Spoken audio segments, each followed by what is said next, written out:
Assalamualaikum warahmatullahi wabarakatuh. Pada minggu yang lalu, kita telah belajar tentang kondisi negara-negara ASEAN. Pada kesempatan kali ini, kita akan membahas tentang dampak interaksi antar ruang negara-negara ASEAN. Sebelum kita belajar, ada baiknya kita lapaskan basmalah. Bismillahirrahmanirrahim. Kenapa terjadi interaksi antar ruang? Tentunya kalian sudah belajar tentang interaksi antar ruang di kelas sebelumnya. Jadi di sini Ustazah akan membahas sedikit ya, di mana interaksi antar ruang itu berhubungan dengan pergerakan orang atau sering disebut juga dengan mobilitas penduduk, kemudian ada pergerakan barang, kemudian ada pergerakan informasi atau disebut dengan komunikasi. Jadi interaksi antar ruang itu merupakan pergerakan orang, barang, dan informasi dari satu tempat ke tempat yang lain, dari satu negara ke negara yang lain. Jadi kenapa terjadi interaksi antar ruang? Hal ini terjadi karena adanya kekurangan dan keunggulan dari setiap negara. Tentunya kekurangan ataupun keunggulan tersebut dimiliki oleh masing-masing negara sangat berbeda-beda, sehingga dilakukan interaksi untuk saling melengkapi. Interaksi antar ruang itu bisa jadi antar negara-negara ASEAN, contohnya seperti Indonesia dengan Malaysia, bisa Indonesia dengan Singapura, bisa Indonesia dengan Thailand, bisa Indonesia dengan Filipina, bisa Indonesia dengan Myanmar atau negara-negara lainnya. Di sini kita akan membahas dua pengaruh interaksi. Yang pertama pengaruh interaksi terhadap perdagangan, yang kedua tentang pengaruh interaksi terhadap penduduk. Yang pertama kita bahas tentang pengaruh interaksi terhadap perdagangan. Kalau kita berbicara tentang perdagangan, berarti kita berbicara tentang ekonomi ya.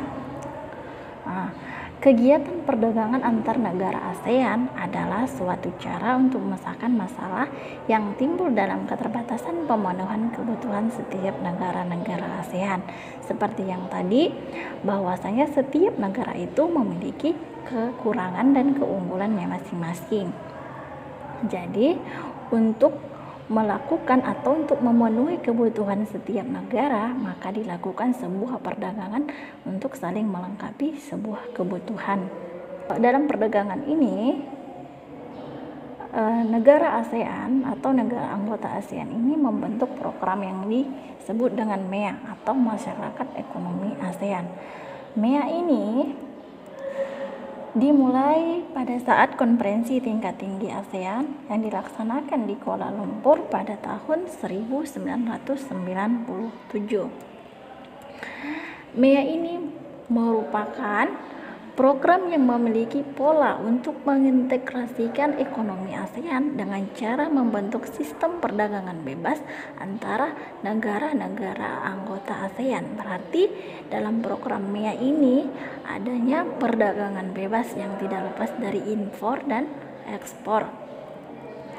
Kemudian kita lihat bagaimana sebenarnya tujuan dari program MEA ini. MEA ini bertujuan untuk meningkatkan daya saing kawasan, mendorong pertumbuhan ekonomi, menekan angka kemiskinan, dan untuk meningkatkan standar hidup masyarakat ASEAN. Jadi semua tujuan-tujuan dari program MEA ini berhubungan dengan ekonomi agar negara ASEAN itu bisa lebih maju lagi. Kemudian ada 4 pilar dari pembentukan MEA. Yang pertama, menjadikan ASEAN sebagai pasar tunggal dan pusat produksi. Yang kedua, menjadikan ASEAN sebagai kawasan ekonomi yang kompetitif. Yang ketiga, menciptakan pertumbuhan ekonomi yang seimbang. Kemudian, menciptakan integrasi ekonomi yang global. Berarti dalam semua pilar-pilar daripada MEA ini bukan hanya untuk sesama ASEAN saja, tetapi untuk secara global.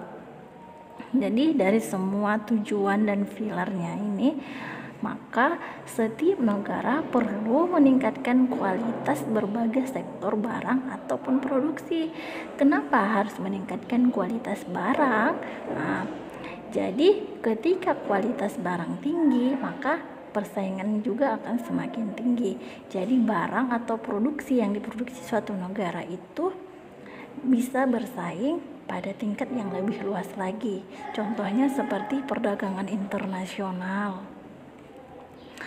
Kemudian kita masuk kepada yang kedua, pengaruh interaksi terhadap penduduk. Berarti kalau kita berbicara tentang penduduk, ini tidak lepas dari mobilitas penduduk atau disebut juga dengan orang. Dalam perdagangan bebas, negara itu tidak hanya memperdagangkan barang, akan tetapi tenaga kerja. Artinya, pertukaran tenaga kerja yang terjadi selama berlangsungnya pasar bebas Asia Tenggara akan mempengaruhi jumlah dan kepadatan penduduk. Jadi, ketika terjadi pertukaran tenaga kerja, maka akan mempengaruhi jumlah dan kepadatan penduduk. Bisa jadi dia bertambah, bisa jadi dia berkurang. Bisa jadi kepadatan penduduknya itu semakin tinggi, bisa jadi kepadatan penduduk itu semakin rendah. Dalam hal perdagangan bebas atau bebas masuknya tenaga kerja, maka persaingan akan kualitas dan kompetensi yang semakin ketat bagi SDM. Maka persaingannya, kualitasnya, kompetensinya akan semakin ketat, baik itu di negara, terutamalah negara Indonesia. Cukup sekian pembelajaran kita. Semoga apa yang Ustazah jelaskan dapat disimak dengan baik. Untuk itu Ustazah memberikan soal latihan. Yang pertama, coba jelaskan mengapa suatu negara harus menciptakan kualitas barang dalam menghadapinya.